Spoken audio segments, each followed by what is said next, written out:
Welcome back to my YouTube channel dear students. ಈ ಒಂದು video ನಿಮಗೋಸ್ಕರನೇ. ಈ ಒಂದು ಕ್ವಶನ್ಸ್ ಬಂದು ಸೆಕ್ಷನ್ ಬಿ ನಲ್ಲಿ ಕೇಳಬಹುದು.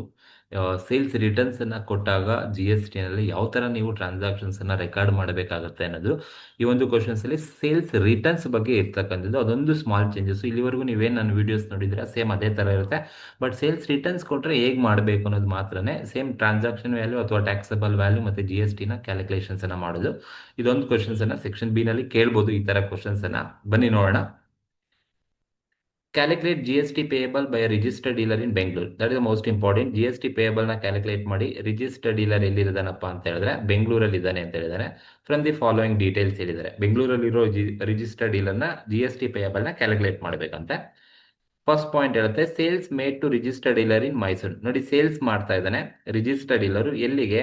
ಮೈಸೂರಲ್ಲಿ ಇರೋ ಡೀಲರ್ಗೆ ಮಾಡ್ತಾ ಇದ್ದಾನೆ. ಸೊ ಮೈಸೂರು ಇರೋದು ಕೂಡ ಕರ್ನಾಟಕದಲ್ಲೇ, ಡೀಲರ್ ಇರೋದು ಬೆಂಗಳೂರಲ್ಲಿ. ಬೆಂಗಳೂರು ಅಂದ್ರೆ ಕರ್ನಾಟಕದಲ್ಲೇ ಇರ್ತಕ್ಕಂಥದ್ದು. ಮೊದಲನೇದು ಸೇಲ್ ಮಾಡ್ತಾ ಇದ್ದಾನೆ ಮೈಸೂರಿಗೆ, ಮೈಸೂರು ಇರೋದು ಕರ್ನಾಟಕದಲ್ಲಿ. ಹಾಗಾಗಿ ಇಂಟ್ರಾ ಸ್ಟೇಟ್ ಅಂತ ಕರಿತೀವಿ ನಾವು. ಇಂಟ್ರಾ ಸ್ಟೇಟ್ ಆದ್ರೆ CGST SGST ಕೊಡಬೇಕು ಅಂತ ಅರ್ಥ.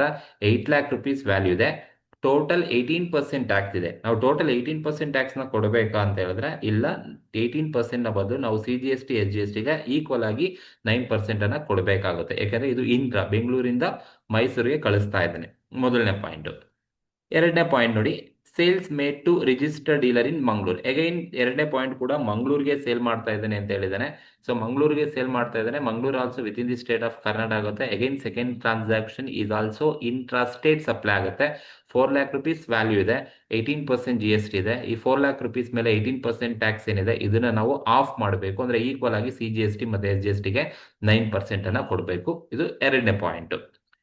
ಮೂರನೇದು ಹೇಳಿದ್ರೆ goods transfer to branch in Bangalore. ನೋಡಿ, ಇಲ್ಲಿ ಸೇಲ್ಸ್ ಅಂತ ಹೇಳಿಲ್ಲ, ಟ್ರಾನ್ಸ್ಫರ್ಡ್ ಅಂತ ಹೇಳ್ತೀನಿ. ಸಪ್ಲೈ ಮಾಡ್ತಾ ಇದ್ದೀನಿ ಅಂದ್ರೆ sale, transfer, licence, lease, exchange, barter, disposal ಇವೆಲ್ಲದೂ ಕೂಡ ಪಾರ್ಟ್ ಆಫ್ ಸಪ್ಲೈನಲ್ಲೇ ಇರ್ತಕ್ಕಂಥದ್ದು. ಹಾಗಾಗಿ ಬ್ರಾಂಚ್ಗೆ ಟ್ರಾನ್ಸ್ಫರ್ ಮಾಡ್ತಾ ಇದ್ದಾನೆ. ಸೊ ಬ್ರಾಂಚ್ ಇರೋದು ಎಲ್ಲಪ್ಪ ಅಂತ ಹೇಳಿದ್ರೆ ಬೆಂಗಳೂರಲ್ಲಿ ಇರ್ತಕ್ಕಂಥದ್ದು. ಸೊ ಬೆಂಗಳೂರಲ್ಲಿ ಇರೋದು ಅಂತ ಅಂದಮೇಲೆ ಇದು ಕೂಡ with in the state of ಕರ್ನಾಟಕದಲ್ಲೇ ಆಗಿರೋದು. ಡೀಲರ್ ಇರೋದು ಬೆಂಗಳೂರಲ್ಲಿ, ಬ್ರಾಂಚ್ ಇರೋದು ಬೆಂಗಳೂರಲ್ಲಿ, ಇಂಟ್ರಾ ಸ್ಟೇಟ್ ಆಗುತ್ತೆ. ಸೊ 1,25,000ಗೆ ಕಳಿಸ್ತಾ ಇರೋದು. 18% GST ಇದೆ. ನಾವು ಇಂಟ್ರಾ ಆಗಿರೋದ್ರಿಂದ CGST SGST ಕೊಡಬೇಕು. ಇದು ಮೊದಲ 3 ಪಾಯಿಂಟ್ ಅಲ್ಲಿ ಇರ್ತಕ್ಕಂಥದ್ದು. ಒಂದು ಮೊದಲನೇದು sales with in the state ಮೈಸೂರಲ್ಲಿ ಇದೆ. ಎರಡನೇದು ಮಂಗಳೂರಿಗೆ ಕಳಿಸಿದ್ದಾನೆ. ಮೂರನೇದು ಬೆಂಗಳೂರಿಗೆ ಕಳಿಸಿದ್ದಾನೆ. ಸೊ ನೀವು CGST SGST ಕೊಡೋದು ನಿಮ್ಗೆ ಯೂಶಲ್ ಆಗಿ ಗೊತ್ತು. ಇಷ್ಟು ಈ 3 ಪಾಯಿಂಟ್ಗೆ CGST SGST ಕೊಡಬೇಕು.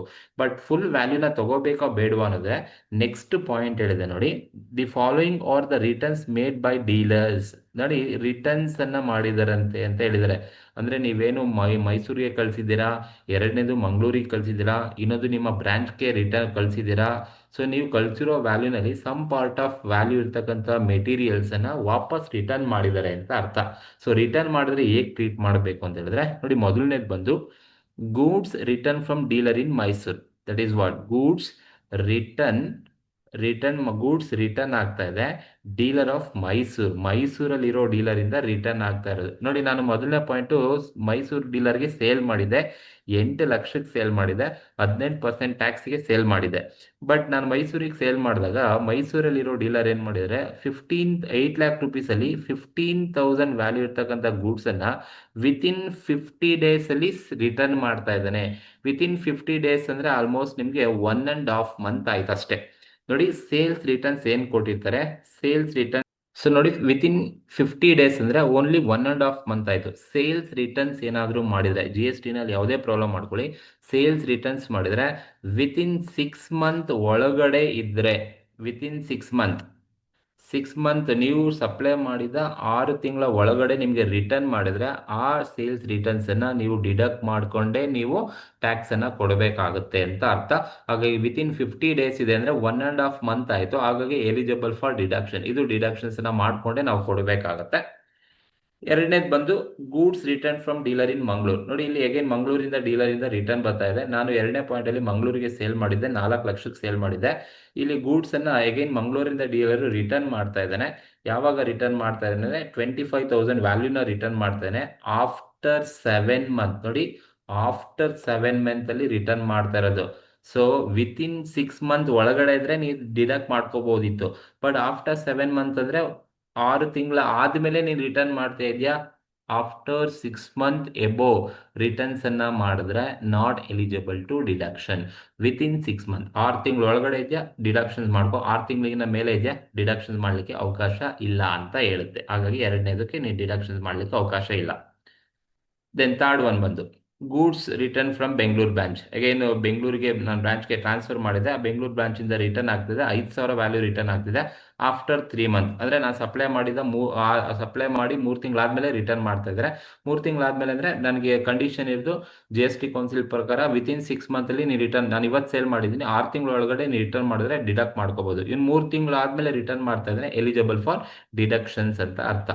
ಸೊ ಹಾಗಾಗಿ ನೀವು ಎಲ್ಲಿಗಾದ್ರೂ ಸಪ್ಲೈ ಮಾಡಿ, ಸೇಲ್ ಮಾಡಿ, ಟ್ರಾನ್ಸ್ಫರ್ ಮಾಡಿ, ಲೈಸೆನ್ಸ್ ಕೊಡಿ, ಸೇಲ್ಸ್ ರಿಟರ್ನ್ಸ್ ವಿತಿನ್ 6 ಮಂತ್ ಒಳಗಡೆ ರಿಟರ್ನ್ ಮಾಡಿದ್ರೆ ನೀವು ಡಿಡಕ್ಟ್ ಮಾಡಿಕೊಂಡೇ ಕ್ಯಾಲ್ಕುಲೇಷನ್ಸ್ ಅನ್ನ ಮಾಡಬೇಕಾಗತ್ತೆ. ಹಾಗಾಗಿ ನೀವು ಯಾವ ತರ ಆನ್ಸರ್ಸ್ ಅನ್ನ ಮಾಡಬೇಕಾಗುತ್ತೆ ಅಂತ ಹೇಳಿದ್ರೆ, ಸಿಂಪಲ್ ಆಗಿ ಈ ತರ ಕಾಲಮ್ ಹಾಕೊಳ್ಳಿ, ಕ್ಯಾಲ್ಕುಲೇಷನ್ ಆಫ್ GST ಪೇಯಬಲ್ ಅಂತ. ಇಲ್ಲಿ ವ್ಯಾಲ್ಯೂ ಹಾಕೊಂಡಿದ್ದೀನಿ, ಯಾಕೆಂದ್ರೆ ಟ್ಯಾಕ್ಸಬಲ್ ವ್ಯಾಲ್ಯೂ ಕೇಳ್ತಾರೆ, ಹಾಗಾಗಿ ವ್ಯಾಲ್ಯೂ ಕಾಲಮ್ ಹಾಕೊಂಡಿದ್ದೀನಿ. ಸೊ 1 by 1 ತಗೊಳ್ಳಿ. ಬರೀ ನೋಡಿ ಕ್ವಶನ್ ಅಲ್ಲಿ ಪರ್ಚೇಸ್ ಇದೆಯಾ ನೋಡಿ, ಇಲ್ಲ. ಎಲ್ಲ ಸೇಲ್ಸ್ ಕೊಟ್ರೆ ಸಿಂಪಲ್ ಆಗಿ ಈ ತರ ಹಾಕೊಳ್ಳಿ. ಪರ್ಚೇಸ್ ಇದ್ರೆ ಮಾತ್ರನೇ ನೀವು ನೆಟ್ GST ಮಾಡ್ಬೇಕು, ಇಲ್ಲಿರೋದೆಲ್ಲ ಸೇಲ್ಸ್. ಹಾಗಾಗಿ 1 by 1 ನೋಡೋಣ. First one, sales made to registered dealer in Mysuru. ಮೈಸೂರಲ್ಲಿರೋ ಡೀಲರ್ಗೆ ಸೇಲ್ ಮಾಡ್ತಾನೆ. ನಮ್ಮ ಡೀಲರ್ ಯಾರು ಅಂತ ಗೊತ್ತಿಲ್ಲ, ಬೆಂಗಳೂರಲ್ಲಿ ಇದ್ದಾನೆ, ಮೈಸೂರಿಗೆ ಸೇಲ್ ಮಾಡ್ತಾ ಇದ್ದಾನೆ. So Mysuru also with in the state of ಕರ್ನಾಟಕದಲ್ಲೇ ಇದೆ, ಇಂಟ್ರಾ ಅಂತ ಕರಿತೀವಿ.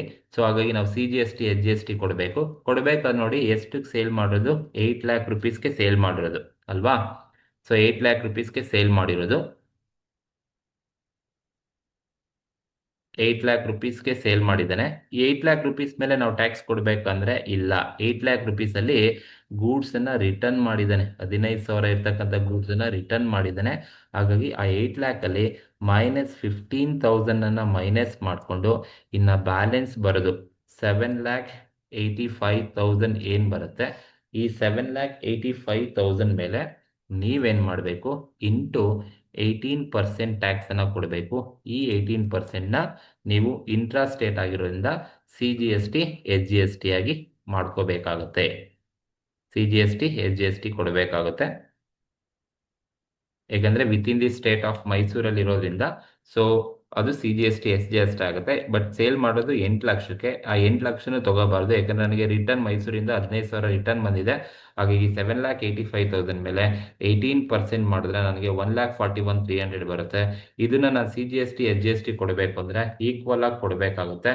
ಹಾಗಾಗಿ ಸೊ ನನಗೆ ಟ್ಯಾಕ್ಸಬಲ್ ವ್ಯಾಲ್ಯೂಲಿ 7,85,000 ತಗೋಬೇಕು, 8 lakh ತಗೋಬಾರ್ದು. ಡಿಡಕ್ಷನ್ ಮಾಡಿಕೊಂಡು ಆಮೇಲೆ ಬರೋ ವ್ಯಾಲ್ಯೂನೇ ತಗೋಬೇಕು. ಇದ್ರ ಮೇಲೆ ನೀವು CGST HGST ಕೊಟ್ರೆ 70,650 CGST ಬರುತ್ತೆ, 70,650 SGST ಕೊಡಬೇಕು, IGST ಕೊಡಂಗಿಲ್ಲ. ಯಾಕೆಂದ್ರೆ ಮೈಸೂರು ಇಂಟ್ರಾ ಸ್ಟೇಟ್ ಆಗುತ್ತೆ. 15,000 ಮೈಸೂರಿಂದ ರಿಟರ್ನ್ ಆಗಿದೆ ವಿತಿನ್ 50 days ಅಂದ್ರೆ 6 months ಒಳಗಡೆ ಇದೆ, ಲೆಸ್ ಮಾಡ್ಕೊಂಡೆ ತಗೋಬೇಕು. ಇದು ಫಸ್ಟ್ ಒನ್. ಎರಡನೇದು ಬಂದು ನೋಡಿ, sales made to dealer in Mangaluru. ಮಂಗಳೂರಲ್ಲಿರೋ ಡೀಲರ್ಗೆ ನೀವು ಸೇಲ್ ಮಾಡ್ತಾ ಇದ್ದೀನಿ ಅಂತ ಹೇಳಿದ್ದಾರೆ. ಅಗೇನ್ ಮಂಗಳೂರಲ್ಲಿ ಇರ್ತಕ್ಕಂಥ ಡೀಲರ್ ಸೇಲ್ ಮಾಡ್ತಾ ಇದ್ದಾನೆ. ಸೊ ಮಂಗಳೂರು ಇರೋದು ಕರ್ನಾಟಕದಲ್ಲಿ, ಹಾಗಾಗಿ ಇದು ಕೂಡ ನೇಚರ್ ಇಂಟ್ರಾ ಆಗುತ್ತೆ. ನಾವು CGST HGST ಕೊಡಬೇಕು. ಎಷ್ಟು ವ್ಯಾಲ್ಯೂಗೆ ಸೇಲ್ ಮಾಡ್ತಾ ಇರೋದು ಇಲ್ಲಿ, 4 lakh rupeesಗೆ ಸೇಲ್ ಮಾಡ್ತಾ ಇದ್ದಾನೆ. ಬಟ್ ಮಂಗಳೂರಿಂದ ರಿಟರ್ನ್ಸ್ ಇದೆಯಾ ನೋಡಿ, ರಿಟರ್ನ್ಸ್ ಇದೆ, ಮಂಗಳೂರಿಂದ ರಿಟರ್ನ್ ಇದೆ 25,000. ಬಟ್ 6 month ಒಳಗಡೆ ಇದೆಯಾ ಅಂದ್ರೆ ಇಲ್ಲ, ಅದು 7 month ಆದ್ಮೇಲೆ ರಿಟರ್ನ್ ಮಾಡಿರೋದಂತೆ. ನನಗೆ ಕಂಡೀಷನ್ ಏನ್ ಹೇಳುತ್ತೆ ಅಂದ್ರೆ ವಿತಿನ್ 6 month ಇದ್ರೆ ನಾನು ಡಿಡಕ್ಟ್ ಮಾಡ್ಕೋಬೇಕು. ಬಟ್ ಮೋರ್ ದ್ಯಾನ್ 6 month ಇದ್ರೆ ಅದನ್ನ ತಗೊಳಕ್ ಹೋಗ್ಬೇಡಿ, ಇಗ್ನೋರ್ ಮಾಡಿ. ಹಾಗಾಗಿ ಲೆಸ್ ಮಾಡಕ್ ಹೋಗಲ್ಲ, ಎಷ್ಟು ವ್ಯಾಲ್ಯೂಗೆ ಸೇಲ್ ಮಾಡಿದಾನೆ ಅಷ್ಟು ವ್ಯಾಲ್ಯೂ ಕೊಡೋದು ಟ್ಯಾಕ್ಸಬಲ್ ಆಗುತ್ತೆ. ಹಾಗಾಗಿ ನಾನು ಟ್ಯಾಕ್ಸಬಲ್ 4 lakh rupees ಅನ್ನ ಟ್ಯಾಕ್ಸಬಲ್ ಆಗಿ ತಗೋಬೇಕಾಗುತ್ತೆ. ಈಗ ನೀವೇನ್ ಮಾಡಬೇಕು, ಇಂಟ್ರಾ ಆಗಿರೋದ್ರಿಂದ ಈ ಒಂದು 4 lakh rupees ಮೇಲೆ ನಾವು CGST HGST ನ ಕೊಡಬೇಕಾಗುತ್ತೆ. ಸೊ 4 lakh rupees ಏನಿದೆ, ಈ 4 lakh rupees ಮೇಲೆ ಎಷ್ಟು ಪರ್ಸೆಂಟು, ಟೋಟಲ್ ಇರೋದು 18%. ನಾವು ಇದನ್ನ ಆಫ್ ಮಾಡಬೇಕು, ಬಿಕಾಸ್ ಇಂಟ್ರಾ ಸ್ಟೇಟ್ ಆಗಿರೋದ್ರಿಂದ. ಈ 4 lakh ಮೇಲೆ 18% ಅನ್ನ ಮಾಡಿದ್ರೆ ನಮ್ಗೆ ಎಷ್ಟು ಬರುತ್ತಪ್ಪ ಅಂತ ಹೇಳಿದ್ರೆ, 4 lakh rupees ಇಂಟು 18% ಮಾಡಿದ್ರೆ 72,000 ಬರುತ್ತೆ. ಈ 72,000 ಆಫ್ ಮಾಡಿದ್ರೆ 36,000 CGST ಕೊಡಬೇಕು, 36,000 SGSTಗೆ ನಾವು ಕೊಡಬೇಕಾಗುತ್ತೆ. IGST ಕೊಡೋಂಗಿಲ್ಲ, ಇದು ಇಂಟ್ರಾ ಆಗಿರೋದ್ರಿಂದ. ಇದು ಎರಡನೇ ಪಾಯಿಂಟ್. ದೆನ್ ಥರ್ಡ್ ಒನ್ ಬಂದು goods transfer to branch of Bengaluru ಬ್ರಾಂಚ್ಗೆ ಗೂಡ್ಸ್ ಅನ್ನ ಕಳಿಸ್ತಾ ಇದ್ದೀನಿ. ಬ್ರಾಂಚಿಗೆ ಕಳಿಸ್ತಾ ಇರೋದ್ರಿಂದ ಬ್ರಾಂಚ್ ಇರೋದು ಕೂಡ ಬೆಂಗಳೂರಲ್ಲೇ ಆಗಿರೋದ್ರಿಂದ ಇದು ಕೂಡ ಇಂಟ್ರಾ ಸ್ಟೇಟ್ ಸಪ್ಲೈ ಅಂತ ಕರಿತೀವಿ, ಇಂಟ್ರಾ. ಬಟ್ ಎಷ್ಟು ವ್ಯಾಲ್ಯೂ ಟ್ಯಾಕ್ಸಬಲ್ ಅಪ್ಪ ಅಂದ್ರೆ ಇಲ್ಲಿ 1,25,000 ಕೊಟ್ಟಿದ್ದಾರೆ. 1,25,000 ಟ್ಯಾಕ್ಸಬಲ್ ಇದೆಯಾ ಅಂತ ಹೇಳಿದ್ರೆ, ಸೊ ನಾವು 1,25,000 ಕೂಡ ನಾವು ತಗೊಳ್ಳೋದೇ ಇಲ್ಲ. ಏನಕ್ಕೆ ಅಂದ್ರೆ ಬ್ರಾಂಚ್ ಇಂದ ರಿಟರ್ನ್ ಆಗಿದೆ 5,000, ಆಫ್ಟರ್ 3 ಮಂತ್ಸ್ ಆದ್ಮೇಲೆ ರಿಟರ್ನ್ ಆಗಿದೆ ಅಂದ್ರೆ ವಿತಿನ್ 6 ಮಂತ್ ಒಳಗಡೆ ರಿಟರ್ನ್ ಆಗಿದೆ. ಹಾಗಾಗಿ 1,25,000 ನಲ್ಲಿ ಮೈನಸ್ ನಾವು 5,000 ಮೈನಸ್ ಮಾಡಿಕೊಂಡು ಬರ್ತಕ್ಕಂಥ ಬ್ಯಾಲೆನ್ಸ್ ಅಮೌಂಟ್ ಏನಿದೆ 1,20,000 ಏನಿರುತ್ತೆ ಇದು ಟ್ಯಾಕ್ಸಬಲ್ ವ್ಯಾಲ್ಯೂ ಆಗುತ್ತೆ. ಹಾಗಾಗಿ ಈ 1,20,000 ಟ್ಯಾಕ್ಸಬಲ್ ವ್ಯಾಲ್ಯೂ ಮೇಲೆ ನಾವು ಟೋಟಲ್ 18% ಟ್ಯಾಕ್ಸ್ ಅನ್ನ ಕೊಡಬೇಕು. ಇದು 18% ಟೋಟಲ್ ಇರೋದು. ಈ 18% ನಾವೇನ್ ಮಾಡ್ಬೇಕಪ್ಪ ಅಂದ್ರೆ ಸೊ ಆಫ್ ಮಾಡಿಕೊಂಡು CGST SGSTಗೆ ಕೊಡಬೇಕಾಗುತ್ತೆ, ಯಾಕಂದ್ರೆ ಇಂಟ್ರಾ ಸ್ಟೇಟ್ ಸಪ್ಲೈ ಆಗಿರೋದ್ರಿಂದ. ಸೊ ಕ್ಯಾಲ್ಕುಲೇಷನ್ಸ್ ಅನ್ನ ಮಾಡಿದ್ರೆ 1,20,000 ಇಂಟು ಟೋಟಲ್ 18% ಇದೆ. ಈ 18% ಡಿವೈಡೆಡ್ ಬೈ 2 ಮಾಡಿದ್ರೆ ನಮಗೆ 10,800 CGST ಬರುತ್ತೆ ಅಂಡ್ 10,800 SGST ಬರುತ್ತೆ, IGST ಬರಲ್ಲ. ಇನ್ಯಾವುದನ್ನ ಸೇಲ್ಸ್ ಕೊಟ್ಟಿದಾರಾ? ಇಲ್ಲ. ಇನ್ಯಾವುದನ್ನ ರಿಟರ್ನ್ಸ್ ಇದೆಯಾ? ಇಲ್ಲ. ಸೇಮ್ ಇದೇ ತರ ಮಾಡಬೇಕು. ಎಷ್ಟೇ ಸೇಲ್ಸ್ ಕೊಡ್ಲಿ, ಎಷ್ಟೇ ರಿಟರ್ನ್ಸ್ ಕೊಡ್ಲಿ, ಸೇಲ್ಸ್ ವ್ಯಾಲ್ಯೂನ ನೀವು ಫುಲ್ ತಗೋಬೇಕು ಅಂದ್ರೆ ರಿಟರ್ನ್ಸ್ ಇರಬಾರ್ದು. ಆ ರಿಟರ್ನ್ಸ್ ಇದೆ ಅಂದ್ರೆ ವಿತಿನ್ 6 ಮಂತ್ ಒಳಗಡೆ ಇದ್ರೆ ಲೆಸ್ ಮಾಡ್ಕೊಂಡು ವ್ಯಾಲ್ಯೂ ತಗೋಬೇಕು. ಆ ವ್ಯಾಲ್ಯೂ ಮೇಲೆ ನೀವು ಟ್ಯಾಕ್ಸ್ ಕೊಡಬೇಕು. ಸೊ ಮೋರ್ ದನ್ 6 ಮಂತ್ ಇದ್ರೂ ನೀವು ಲೆಸ್ ಮಾಡಬೇಕು. 6 ಮಂತ್ಗಿನ್ನ ಜಾಸ್ತಿ ಇದೆಯಾ ಇಗ್ನೋರ್ ಮಾಡಿ, ಅವಾಗ ಏನ್ ವ್ಯಾಲ್ಯೂ ಕ್ವಶನ್ ಅಲ್ಲಿ ಕೊಟ್ಟಿರ್ತಾರೋ ಅದ್ರ ವ್ಯಾಲ್ಯೂ ಮೇಲೆ ಟ್ಯಾಕ್ಸ್ ಕೊಡಿ. ಈಗ ಟೋಟಲ್ ಮಾಡಿದ್ರೆ GST ಪೇಯಬಲ್ ಸಿಗುತ್ತೆ. ಸೊ ನೀವು ಅಷ್ಟು ಕಾಲಮ್ ಅನ್ನು ಟೋಟಲ್ ಮಾಡಿದ್ರೆ ನಿಮ್ಗೆ ಎಷ್ಟು ಬರುತ್ತಪ್ಪ ಅಂತ ಹೇಳಿದ್ರೆ 13,05,000 ಬರುತ್ತೆ. 13,05,000 ವ್ಯಾಲ್ಯೂ ಸಿಗುತ್ತೆ. And CGST SGST column total ಮಾಡಿದ್ರೆ ನಿಮಗೆ 1,17,450 CGST ಕಾಲಮ್ ಸಿಗುತ್ತೆ. ಅಂಡ್ SGST ಕಾಲಮು ಅಷ್ಟೇ ಸಿಗುತ್ತೆ. 1,17,450 SGST ಕಾಲಮ್ ಸಿಗುತ್ತೆ. IGST ಕಾಲಮ್ ಬರಲ್ಲ, ಯಾಕಂದ್ರೆ IGST ಯಾವುದು ಇಲ್ಲ, ನಿಲ್ಲಿದೆ. ಸೊ ಈ ತರ ನೀವು GST ಪೇಯಬಲ್ ನ ಕ್ಯಾಲ್ಕುಲೇಷನ್ಸ್ ಅನ್ನ ಮಾಡಬೇಕಾಗುತ್ತೆ. ಯಾವಾಗ ಕ್ವಶನ್ ಅಲ್ಲಿ ಸೇಲ್ಸ್ ರಿಟರ್ನ್ ಕೊಟ್ರೆ, ಇದು ಯಾವುದೋ ಒಂದು ವರ್ಷ ಕೇಳಿದ್ದಾರೆ, ಇದೇ ಕ್ವಶನ್ ಕೇಳಿದ್ದಾರೆ. ಸೊ ಸೇಲ್ಸ್ ರಿಟರ್ನ್ಸ್ ಕೊಟ್ರೆ ಈ ತರ ಮಾಡಬೇಕಾಗುತ್ತೆ. ನೀವು ಲಾಸ್ಟ್ 2 ವರ್ಷ 25 ಮತ್ತೆ 24 ಅಲ್ಲಿ ಇನ್ವಾಯ್ಸ್ ಅಂತ ಕೊಟ್ಟಿದ್ದಾನೆ, ಬಟ್ ಇಲ್ಲಿ ಸೇಲ್ಸ್ ಅಂತಾನೆ ಹೇಳಿದ್ದಾನೆ. ಸೇಲ್ಸ್ ರಿಟರ್ನ್ ಕೊಟ್ರೆ ಹೀಗೆ ಆನ್ಸರ್ಸ್ ಅನ್ನ ಮಾಡಬೇಕಾಗುತ್ತೆ. ಸೊ ಈ ಒಂದು ವಿಡಿಯೋ ನಿಮ್ಗೆ ಇಷ್ಟ ಆದ್ರೆ ಪ್ಲೀಸ್ ಶೇರ್ ಮಾಡಿ, ಸಬ್ಸ್ಕ್ರೈಬ್ ಮಾಡಿ. ಹಾಗೆ ನಿಮ್ಗೆ ಏನಾದ್ರು ಡೌಟ್ಸ್ ಇದೆ ಅಂತ ಹೇಳಿದ್ರೆ ಕಮೆಂಟ್ ಮಾಡಿ. ಆ ಕಮೆಂಟ್ಗೆ ನಾನು ಉತ್ತರವನ್ನು ಕೊಡ್ತೀನಿ. Thank you very much.